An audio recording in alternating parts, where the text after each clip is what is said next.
Has your disposal gone bad and you're afraid to touch it and you're willing to call someone out? I'm going to show you step by step how to replace the disposal.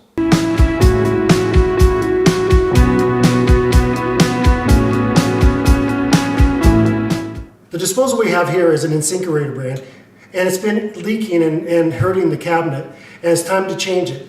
I'm going to show you how to disassemble and reassemble a new disposal in just a matter of minutes. The tools we're going to need to disassemble the disposal is a nut driver, but you can also use a flat-bladed screwdriver, a Phillips screwdriver, a pair of channel locks or a pair of pliers, and of course we're going to need some plumber's putty, and also a replacement disposal. So the first thing we're going to do is we're going to undo the dishwasher line. We're going to unscrew that and then remove that line, and then we're just going to tuck it up here. The next step, we're going to take off the bolts that secure the drain line to the disposal. You can use a flat-bladed screwdriver or a nut driver. I'll use a flat-bladed screwdriver in this one. And we'll unscrew that. Take that nut off. And we'll take the far one off. Oh, it's already done. Okay. After that point, we're going to loosen the drain line that goes to the disposal. Loosen the two nuts right here. And we're going to pull back and also rotate the disposal at the same time and just rotate that out of the way. I'm going to remove this so we can see have a good view of the disposal. What we're going to do next, we're going to take the tool that comes with the new disposal. That will slip in these loops. We're going to push some pressure on the bottom of the disposal with your other hand, and as we do that, we're going to turn this clockwise, and that will bring down the disposal. Now you have to be aware that these are 13 pounds, so they are kind of awkward. If you want to, you can put a towel below this just in case it drops. So once that's done, we're going to remove the old disposal. The next step is optional. This is the bracket that holds the disposal. If the disposal has been in for a long time, you may want to change this because the putty that is in the sink that seals it may be getting old and cracked. So it's a good idea to change it if the disposal's been in place for a while. So what you're going to do is take your flat screwdriver. You're going to go into one of the three bolts that are exposed here. We're going to loosen those up. And the last one right here. Take this bottom collar and go up. That's going to expose a ring. It's a snap ring. We're going to take our flat screwdriver. We're going to get a little pressure and just going to pop that ring down.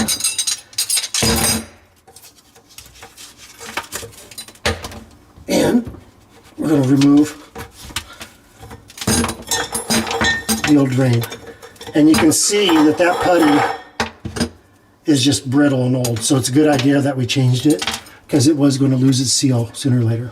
Okay, once we're up top, you're going to see that the old putty is still here. So we're just going to take a flat screwdriver and we're going to go lightly because we don't want to scratch the sink up and just knock off some of that big putty.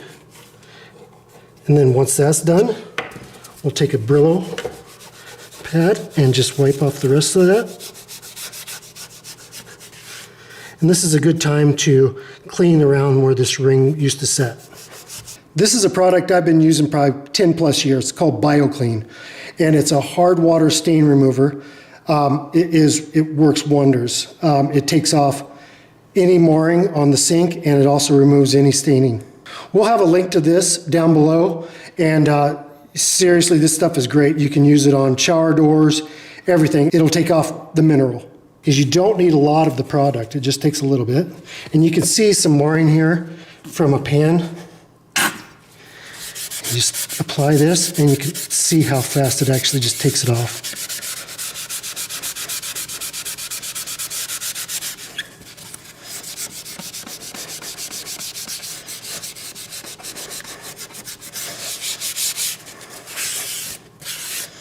Just like that, it is gone. This is the new bracket that comes with the new disposal. You have the drain plug right there. And then you're going to have the same setup that you took out. So the first thing you're going to do is, like you did before, unscrew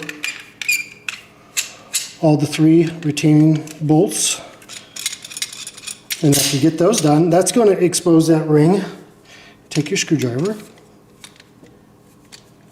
You're going to apply that ring up. We're going to set these items aside, and you're going to have a piece of cardboard that comes with this. That cardboard actually goes to the bottom. It doesn't go on top. So after we get this done, we're going to roll out some putty and put that around this ring. This is the putty I use. We'll have a link to that below. On a cast iron sink like this, you kind of want to grab quite a bit. On a stainless steel sink, you'll probably need half as much. So we got a nice ball here. I'm going to roll that out. And we're just going to make a cord out of it. Once that's done, we'll take our ring and just roll the ring. And the cording, once it gets to here, just pinch it off just like that. Put that excess aside. Press this just gently so it covers the ring or the flange. Once that's done, it's ready to install. So our next step, we're going to go ahead and put this in. I'm just going to press it lightly just to get it in place so it doesn't wiggle around. And then next, I'm going to stack this in my hand the way it's going to assemble. So I'm going to have the ring on the bottom. I'm going to have this piece, this bracket right here, and then I'm going to have the cardboard. Now, it gets a little tricky here. So you're going to reach underneath the sink, and while pressing with this hand, we're going to move this in position and snap that ring on. So we'll show you everything down below. This snap ring is going to be the hardest part of the process. So I'm going to just stack that right here. I'm going to put my other hand to the top. I'm going to press down gently on the flange that's up there. I'm going to bring everything in place. And then with my thumb and my fingers, I'm going to start working that snap ring into place. Okay, and then that's it. I know that looks simple the way I do it. It can be challenging the first time you do it, but if you keep at it, you'll get it snapped in. Okay, so once that's done, I'm going to start tightening our screws. It really doesn't matter the position of these screws. They could be here, there, wherever, as long as they're in this bracket the way as you see. The next thing I'm going to do, I'll take my screwdriver. I'm just going to go evenly, do about the same amount of turns on all sides to make sure we're level.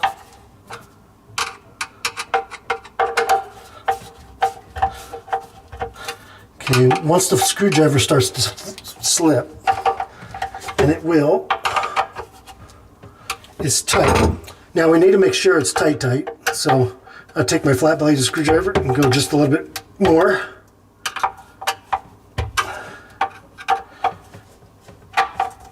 And that's it, it's done.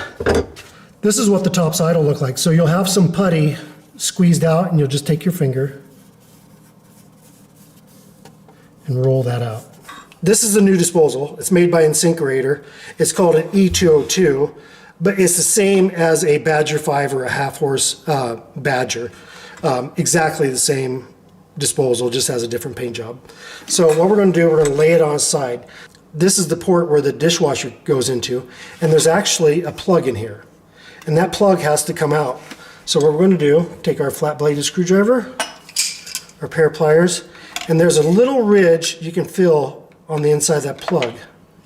So what we'll do, we'll just tap, tap, and then it just came loose. And there's the plug. If you don't take that plug out, your dishwasher won't drain, and it'll end up with a whole bunch of water in the bottom of the dishwasher. So that has to come out to make that drain happen.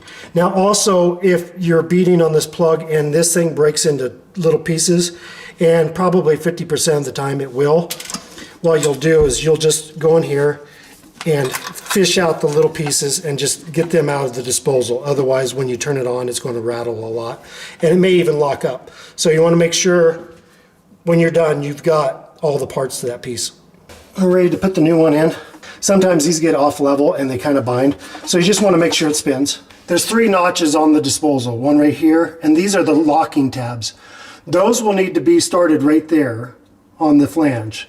So I'll show you. You're going to bring it up. You're going to have to balance with one hand.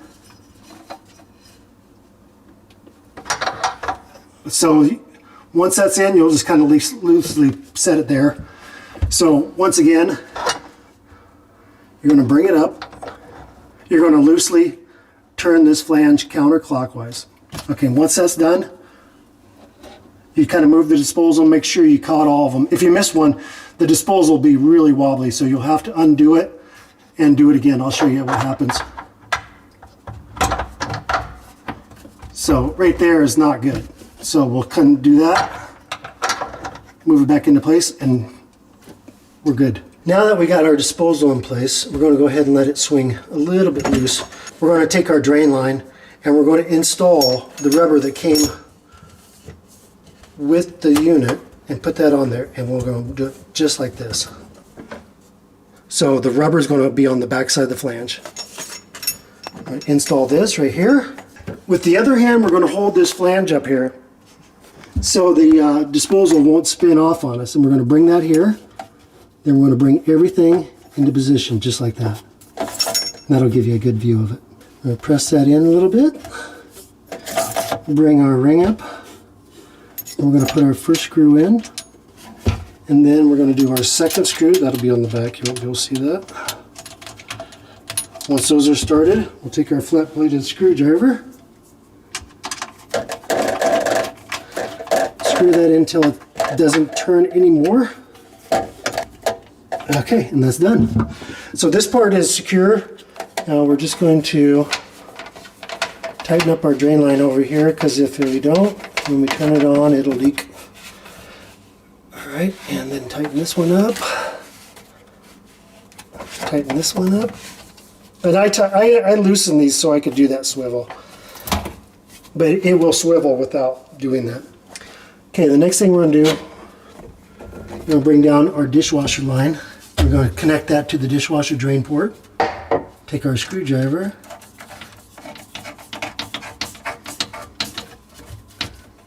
Tighten that up. We're going to take the tool that they sent, and we're going to turn that ring tight till it stops. Once it stops, it's almost in place. And the next step, we're going to take our pliers. We're going to grab on here and here, and it locks in. Now that disposal will not fall out. It's locked in place tight. Once that's done, we're going to plug it back in and test it.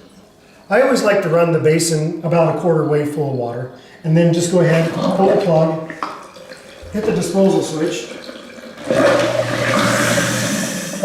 and then I'm going to check down below. If I see any leaks anywhere, I'll go ahead and address those at that point. No leaks. There's no leaks. So right now, we just installed a disposal. We'll have all the links below: the BioClean, a disposal, the putty, the materials you'll need to replace the disposal. So that's pretty much it. It's actually not a bad job. It'll save you quite a bit of money doing it yourself rather than having a professional come in. So hope you liked the video. Hope it helped you out. Watch as many times as you need to be able to learn how to do it.